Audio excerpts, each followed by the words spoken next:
warahmatullahi wabarakatuh. Halo teman-teman, bertemu lagi dengan Bunda di hari Kamis 28 Oktober 2021. Nah, hari ini kita belajarnya masih tema 4, berbagai pekerjaan, dan kita masih di subtema 3, pekerjaan orang tuaku. Dan hari ini kita pembelajaran 3 ya teman-teman. Yuk teman-teman, kita siapkan buku dan alat tulisnya. Oke, sebelum kita berdoa, mari teman-teman ikuti Bunda. Satu jari kanan, satu jari kiri, ku gabung menjadi dua, ku buat jembatan. Dua jari kanan, dua jari kiri, ku gabung menjadi dua, ku buat kamera cekrek. Tiga jari kanan, tiga jari kiri, ku gabung menjadi 6, ku buat menara tinggi. Empat jari kanan, empat jari kiri, ku gabung menjadi 8, ku buat telinga lebar. Lima jari kanan, lima jari kiri, ku gabung menjadi 10, ku siap berdoa. Oke teman-teman, mari kita awali pembelajaran hari ini dengan membaca doa terlebih dahulu. Bismillahirrahmanirrahim. Rabbi zidni ilma warzuqni fahma. Ya Allah, tambahkanlah ilmuku dan perbaikilah kecerdasanku. Amin. Oke, sebelum teman-teman memulai, teman-teman harus tahu dulu nih, apa sih tujuan pembelajaran dan apa sih materi pembelajaran yang akan kita pelajari hari ini. Yang pertama, tujuannya teman-teman melalui berdiskusi dan membaca sebuah cerita, siswa dapat menentukan unsur intrinsik. Lalu tujuan yang kedua, dengan memahami keseimbangan lingkungan, siswa dapat membedakan jenis-jenis sampah. Dan apa ya materinya? Oke, materinya yaitu unsur intrinsik pada sebuah cerita dan dampak sampah terhadap keseimbangan lingkungan dan jenis-jenis sampah. Nah, kita awali apa sih unsur intrinsik itu? Nah, pada tema lalu teman-teman sudah belajar mengenai cerita fiksi.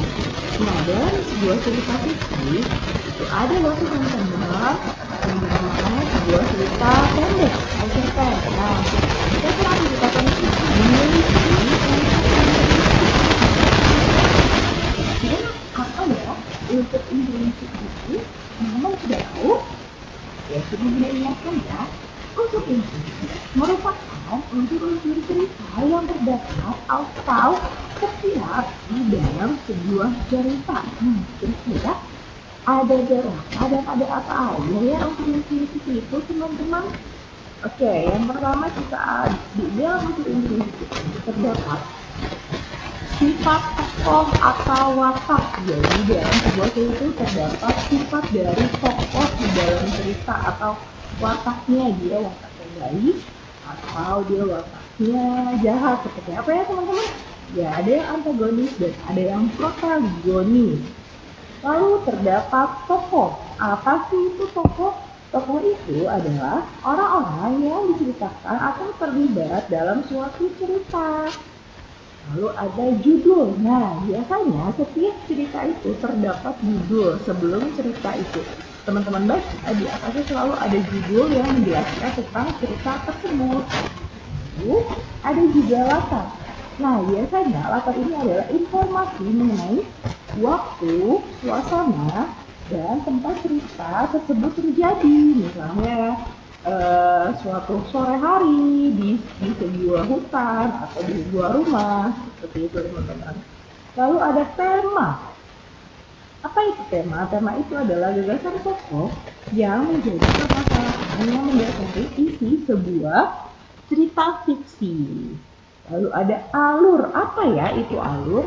Alur adalah urutan peristiwa yang membentuk cerita. Jadi tuh alur cerita terbagi menjadi awal, bagian tengah, dan bagian akhir dalam sebuah cerita fiksi. Lalu ada juga nih teman-teman dalam sebuah cerita fiksi ya. Contohnya seperti cerpen. Nah, di situ ada amanat atau pesan moral yang disampaikan oleh penulisnya. Kira-kira amanat atau pesan moral apa sih yang dapat kita pelajari gitu, teman-teman.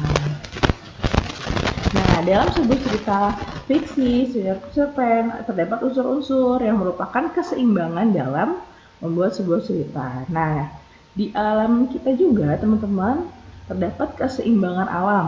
Kira-kira apa ya, teman-teman, keseimbangan alam itu?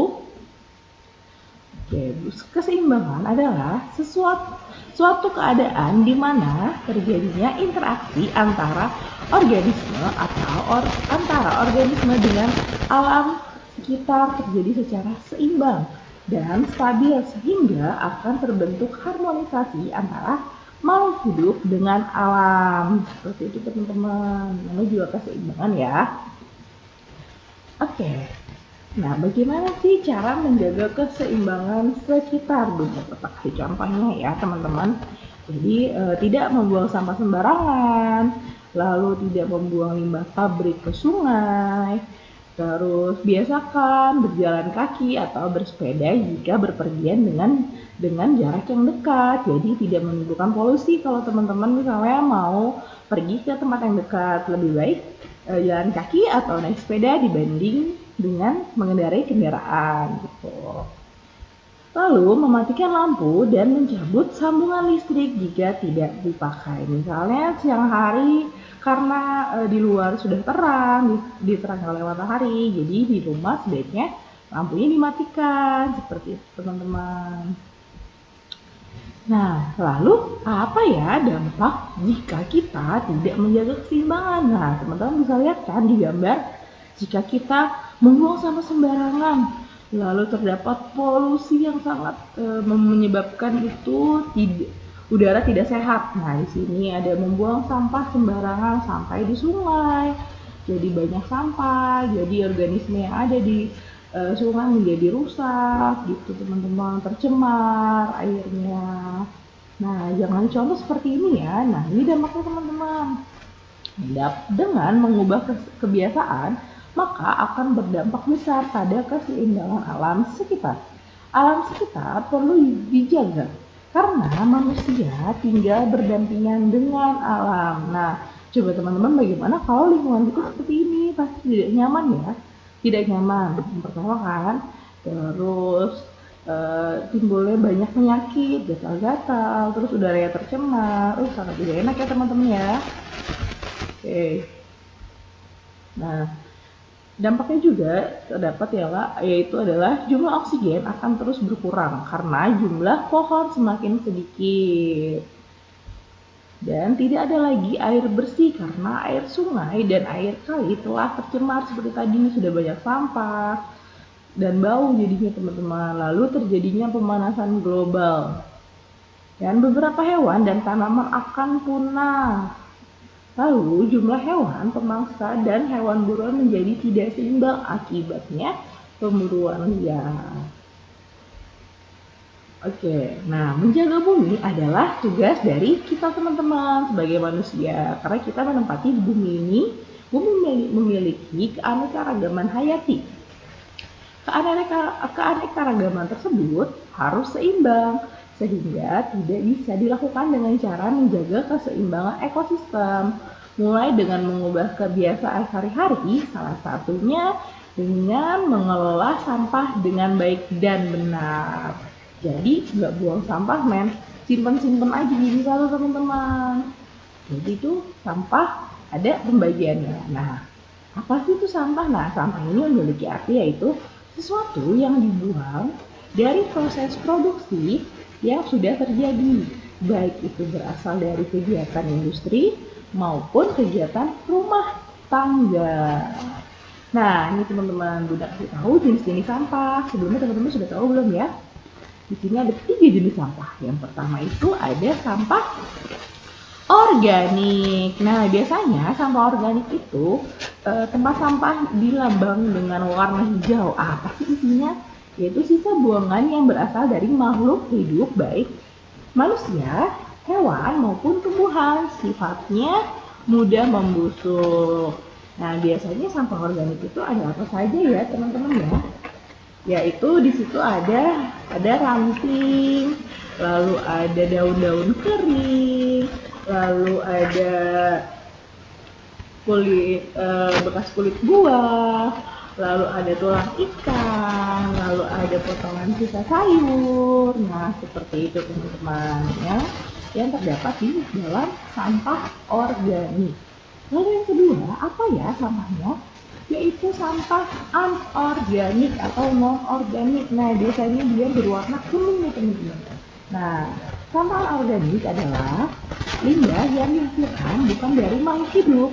Jadi sampah yang tidak dapat terurai oleh bakteri secara alami. Sampah ini memerlukan waktu yang sangat lama di dalam penguraiannya.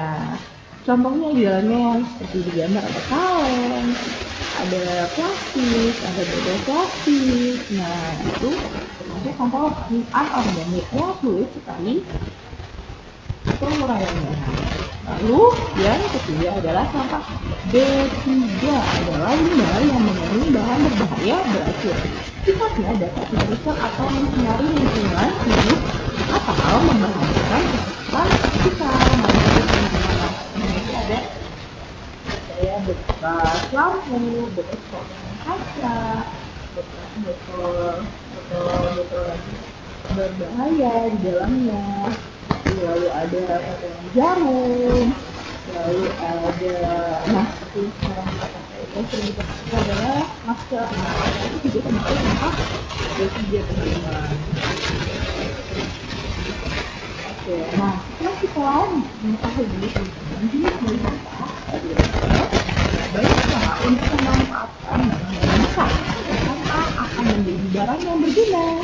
Barang-barang bersih dari sampah tersebut dapat diolah dengan cara yaitu pembuatan bubuk, ubi, dan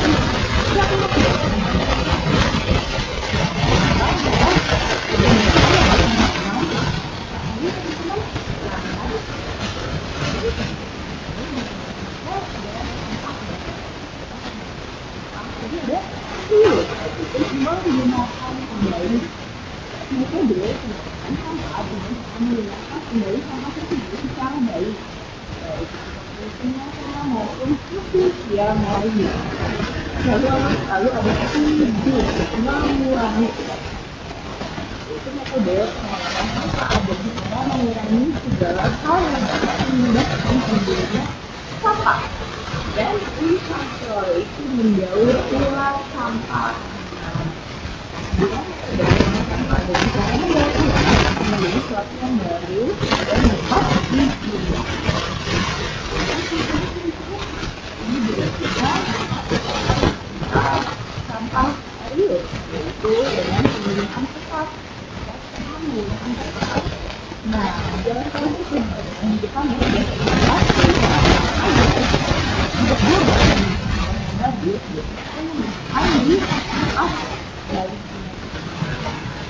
lalu yaitu tidur. Nah, kayak zaman sekarang kita sudah banyak energi dengan menggunakan plastik dan menggunakan tidur. Jadi kita masih menggunakan plastik lalu dijual. Kita menggunakan tidur.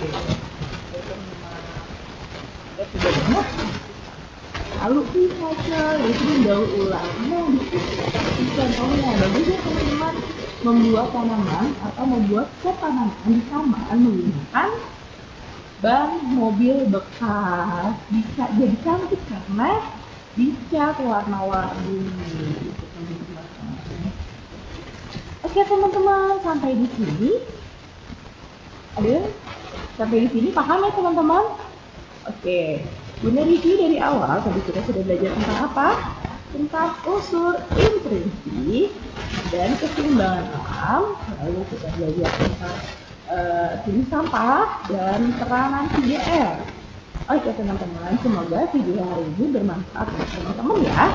Tetap jaga kesehatan teman-teman, semangat terus ya belajarnya. Oke, sebelum kita akhiri, membacakan hamdalah. Alhamdulillahirobbil alamin. Wassalamualaikum warahmatullahi wabarakatuh.